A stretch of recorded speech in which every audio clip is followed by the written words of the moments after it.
Whistleblowers, or people who alert the public and the authorities to wrongdoing in their own organisations, are a rare breed.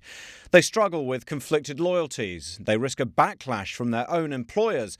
They put their livelihoods on the line. And it was a whistleblower who triggered an investigation into accounting fraud at PGG Wrightson's controlling shareholder Agria, leading to a $3 million settlement and a 5-year management ban for PGG Wrightson chair Alan Lai. The findings by US authorities also led to sanctions from New Zealand's Overseas Investment Office and a change of control at PGG Wrightson. And now the man who blew the whistle on the case has come forward to tell his story. David Shao joined Agria in 2014 after working for a subsidiary of Monsanto in Asia. His early concern about Agria's business prospects deepened after discovering what he believed was evidence of bribery and corruption in its operations in China, a discovery that got him fired and turned him from concerned employee to whistleblower. He spoke about his experience during multiple interviews with MBR's Tim Hunter. I started working for Agria in April 2014. They approached me through a headhunter, a Singapore-based headhunter. I believe they are looking for China expertise, language skills, and someone carry in Alan's mind, someone carries credibility. My background in China agriculture, and I've spent 20 years as a executive in American companies. I think these are what Alan really like. Me and Alan, we never gel together very well. We have character conflicts, basically. What was your understanding of what Alan Lai wanted you to do at Agria and with PGG Wrightson? At the point, he put it as rebuild Agri China, understand PGG business in New Zealand in the context of the China market, integrate the two business, then he will take that to the financial market, basically make money for shareholders. And when you say shareholder, is basically Alan Lai himself. I did not join Agria as a whistleblower. I joined Agria to do some good for the company and for the shareholder, including Alan Lai himself. But later on, when I engage in my work, I become increasingly concerned about my own self well-being and the legitimacy of the business. So just to rewind a little bit, in November 2014, that's about 6 months after I joined the company, I started noticing accounting irregularities and the unexplained inconsistencies in its books and the records. I considered resignation in November 2014. If that time Alan Lai let me go, that probably would have no problem. He can continue his scheme. But at that time, I received an in-person assurance from Mark Dudney, the CEO of PGG. He told me I would soon be reporting to him, and the PGG standard would apply at Agria. And he asked me not to worry about Alan Lai. So I stayed. Then later on in December, a month later, December 2014, I discovered a series of very questionable contracts and payments involving Chinese government officials, especially in the Ministry of Agriculture and its institutions. In your language, it's Crown Research Institute. These payments are significant to China's standards. I approached Ms. Lai to demand the investigation and first of all, immediately to stop these payments. Lai refused. And he cut off my email within 48 hours. Then I reported the incident to the board of directors, including the accounting irregularities and other matters, the breach of Chinese law, the breach of loan agreements, the bank loan agreements, all these events that I've witnessed.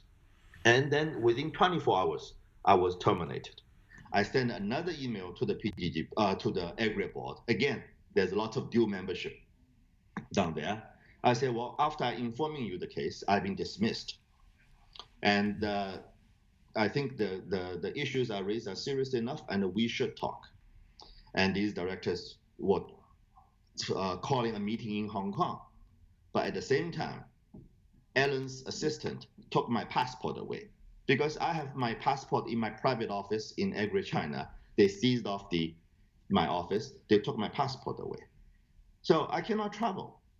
I cannot exit the country. So I have to demand my passport back, and they refuse. They want me to tender my laptop, which contain all the original electronic emails of those evidence of bribery, accounting fraud, violation of Chinese law, cheating the Chinese banks, all this information. I said, well, I will hand over the laptop to the directors only. I will not hand over to Alan Lai. I will hand over to two independent directors. I will also request a notary public present at the time when I hand over to do 3 backup copies of my hard disk. One for me to keep, one for the directors to keep, and one for the notary public to keep, all certified and sealed. Then I will hand over you the laptop. Because who knows, if the laptop was dropped somewhere or lost on a train, forever it's gone. And for that, they argued with me for 1 month. They refused to have the notary public present. They refused to do a forensic backup copy notarized.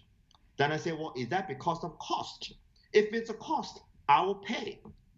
I still insist to do that. There's no argument I will return you the laptop, but only when I'm convinced it's safe. It will be there when it is needed. And to date, the laptop is still with me because the director refused to comply. After I left the company, my former employees, former staff with the company gave me some feedback.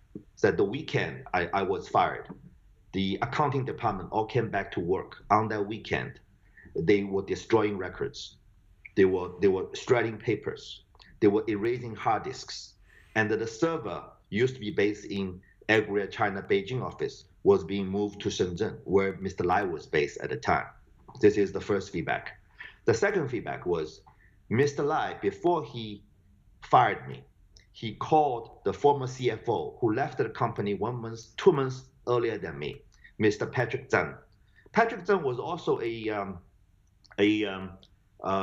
PGGW director, was the Agri appointee for a few years. So he resigned in November 2014, and he resigned his directorship and Agri CFO. And he and the Lai were not in good term for whatever reason. They were not on talking term. But before Lai fired me, Lai called him personally, asked him, did David know anything?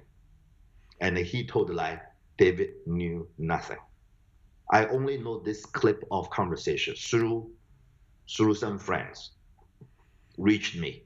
So I don't know whether they're helpful. I honestly disclosed that to my lawyer. And she said, if that's the case, would you willing to hire a private investigator, a licensed private investigator in China to look into the company's origin before we decide whether we want to pursue, before you commit significant funds? I said, that's a good idea. So we hired a private investigator who went to Shanxi, where P Series A was based. And he straight away went to the company registry in China called SAIC, State Administration of Industry and Commerce. He retrieved a whole stack of original files with the red seal on it, that including the board meeting memo, all the capital infusion injection, the board resolution of P3A before and after IPO. So this relates to documentation for the company Promelites 3 that Agria had touted as its major asset during that 2007 IPO. Is that correct? That was not only major assets. According to Agria's own filings, P3A, the Promelites 3, what I call a P3A, was the only operating unit, only revenue profit generating operating unit and assets on Agria's balance sheet when it listed a company. And it claims has so much so revenue and the profit.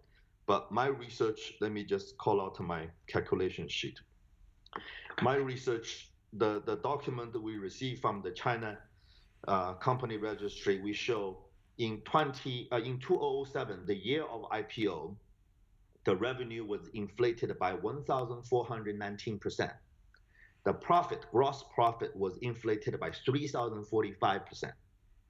Then in 2008, the year immediately after IPO, was the revenue inflation was 936%, and the profit was 1,652%.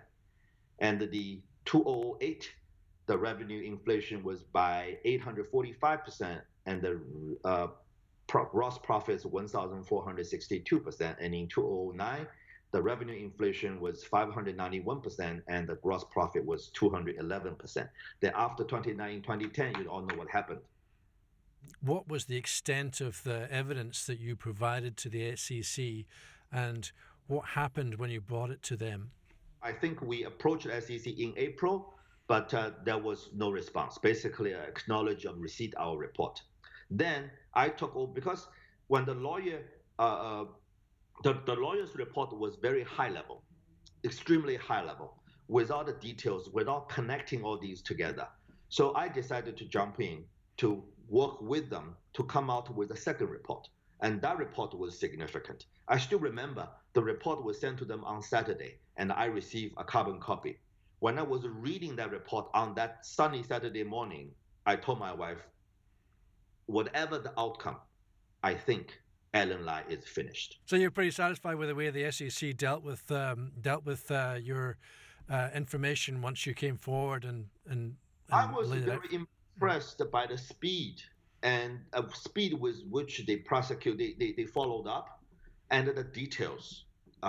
They have lots of questions for me. Then later on, a few months later, I have to go to DC again for a second meeting. Each meeting, originally scheduled for 1 or 2 hours, usually lasts for a day. And these SEC officials, they sat through without lunch. So when we left the building, my lawyer made a comment, David, I don't know how this goes, but the sign that these government lawyers, they can go without lunch, it's a pretty good sign. It took a long time. So we're looking at mid-2015 when the SEC was clearly onto the case, and then it was the end of 2018 before we saw the outcome. I would say late 2015. The case became a official investigation matter. Then another funny thing about Agria, when I joined the company, I noticed there are not many business people at the management level. There are lots of accountants. Look at the 3 independent directors. They're all CPAs. Mr. Allen Lai is a CPA. Mr. Yu has a law degree and an accounting degree from Monash. And even Allen's assistant, a personal assistant who order lunch and book hotels, is a CPA from Australia. Why do they need so many accountants? So I asked Allen Lai once, you have no business, you have nothing to count. Why you hire so many accountants? Give me some strategic planner, give me some product specialists. Why you hire so many accountants? Now I realize he's been cooking his books. He knows there's nothing to count, but there's plenty to cook.